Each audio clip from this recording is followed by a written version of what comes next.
Welcome to episode 12 of Norse Myths, Legends, and Folktales. My name is MyLinda Butterworth, and today we learn about a marriage in which two parties hate where the other lives and what happens in the myth of the marriage of Njord and Skadi. Beyond the girdle of flint-gray water and the loveless lava flows, beyond the burning blue crevices, lay Thrymheim, the storm home of Skadi and her father Thiazi. It was a wonder that the hall withstood the changes of the wind and the batteries of hail. Thiazi was not there. He had gone in pursuit of his prisoner, Idunn, the goddess who had escaped him. Skadi waited for them to return, and as the sun slipped over the horizon, the sky in the west seemed to catch fire and blazed. The white night dallied and yielded. Another dawdling day passed, and still Thiazi and his captive did not come back.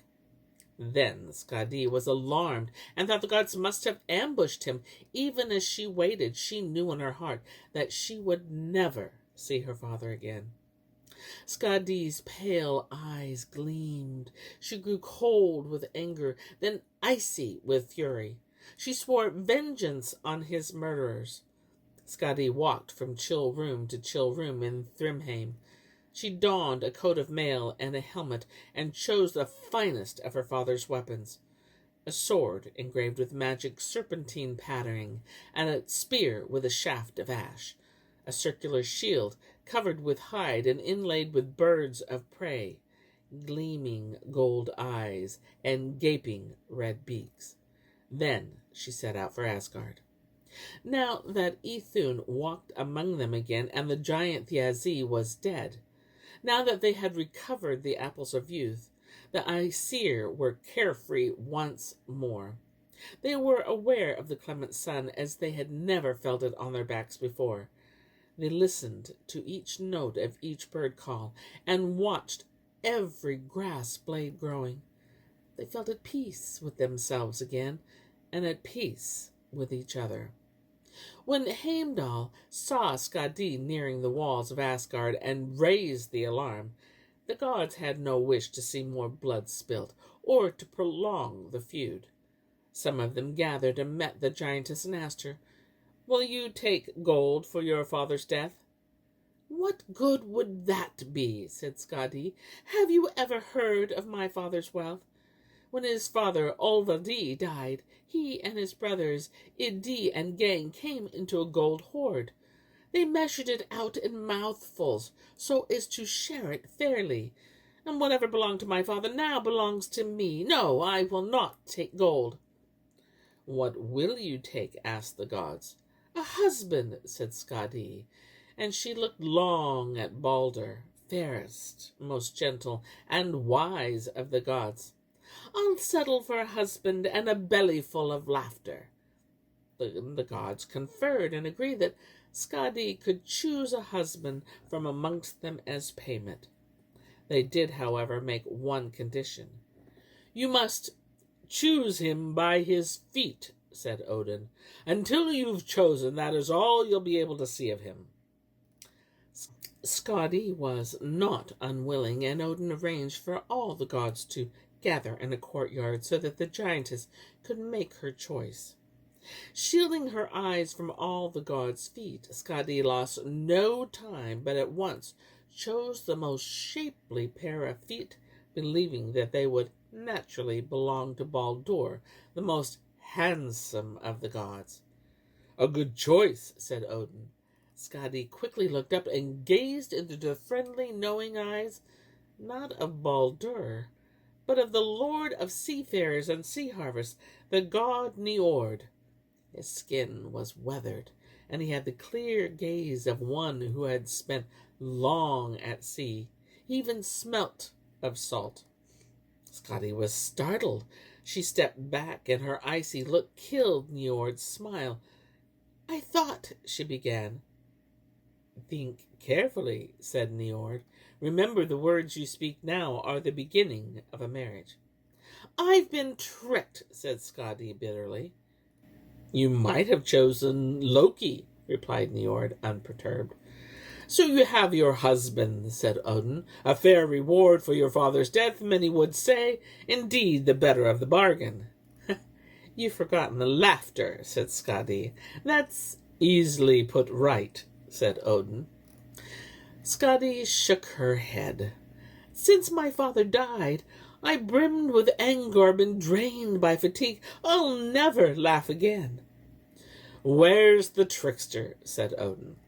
Loki stepped forward rather less jauntily than usual. He wondered whether Skadi knew that he had not only helped her father to steal the apples, but helped the gods to recover them too, and so brought about her father's death. Can you make this lady laugh? Said Odin. If anyone can, you can. Not I, sir, stammered the sly god, as if he were some peasant standing before the High One.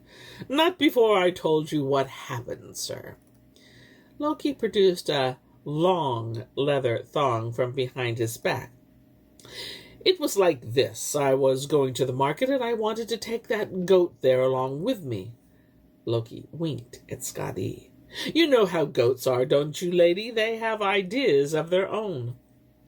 Loki stumbled across the courtyard where all the gods and Skadi were assembled, and tied one end of the thong to the goat's beard.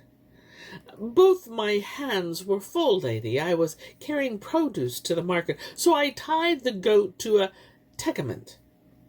A tegament? Said Skadi. Lady, said Loki. My testicles. And he looped the thong behind his scrotum. The goat moved a little further off to nibble a new grass, and the thong linking them tightened. Early in the morning it was, lady, said Loki. Very easily. The goat-suckers were still singing. The trickster cupped his hands to his mouth, closed his eyes, and made a magical, soft, whirring sound. Roink! Squawked Loki, as the goat suddenly yanked the thong. Ow! Squawked the goat as Loki pulled back.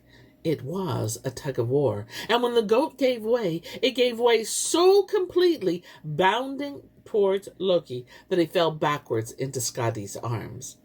And Skadi laughed despite herself. She laughed. For a while she forgave Loki everything because of her laughter.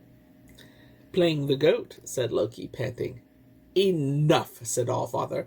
I've a mind to please Skadi further. Then Odin took 2 liquid marbles from his gown, and Skadi recognized her father's eyes. But look, cried Odin, and he hurled the balls into heaven. 2 stars, he said.